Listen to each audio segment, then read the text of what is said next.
और जनाब Pakistan stock market में शदीद मंदी रिकॉर्ड की गई है। 100 इंडेक्स में 4,706 पॉइंट्स की कमी। 100 इंडेक्स 1,06,363 पॉइंट्स की सतह पर आ चुकी है। कराची से हमजा गिलानी हमारे साथ मौजूद हैं। हमजा, कल भी हमने देखा कि मार्केट नीचे आई और आज इतना बड़ा जो फिगर है वो डाउन हुआ, क्या रीजन है इसकी? देखिए, रीजन तो बहुत सारे हैं। एक सबसे बड़ा जो रीजन है वो है प्रॉफिट टेकिंग। मार्केट चूंकि ऑल टाइम हाई जा चुकी थी तो उसको रिवर्स होना था और हम मुसलसल देख रहे थे कि गुज़िश्ता 2 रोज से शदीद मंदी थी और आज साल की सबसे बड़ी मंदी देखी गई। बल्कि ये कहा जाए कि मार्केट ऑलमोस्ट क्रैश हो गई तो ये गलत नहीं होगा। 100 इंडेक्स जो है वो इस वक्त डाउनफॉल का शिकार है। सेंटिमेंट जो है वो लूज कर गया है। फाइनेंसर और सेलिंग जो है वो मुस्तकिल हम देख रहे हैं। 100 इंडेक्स का आगाज 1,11,000 की हद से हुआ था और वो गिरते गिरते 1,06,000 की रफ्तार की हद पर आ गया है।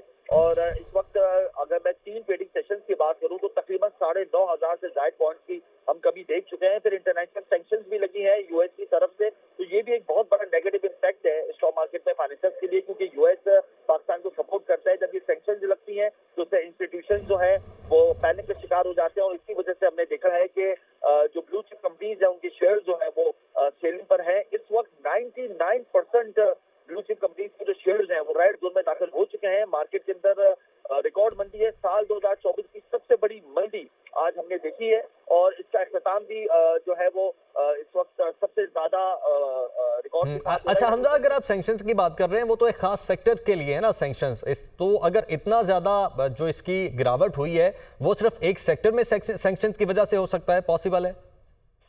देखिए, स्टॉक मार्केट स्पेकुलेशन बेस है, स्पेकुलेशन पे मूव होती है। जब इंटरनेशनल लेवल पे इस तरीके की सैंक्शंस होती हैं तो इससे मुख्तलिफ जो हमारे एग्रीमेंट्स हैं या मुख्तलिफ जो हमारे मरासिम हैं वो डिस्टर्ब के खदशात होते हैं, तो इसी वजह से ठीक है, इसी वजह से गिरावट देखी जा रही है। बहुत शुक्रिया हमजा आपका।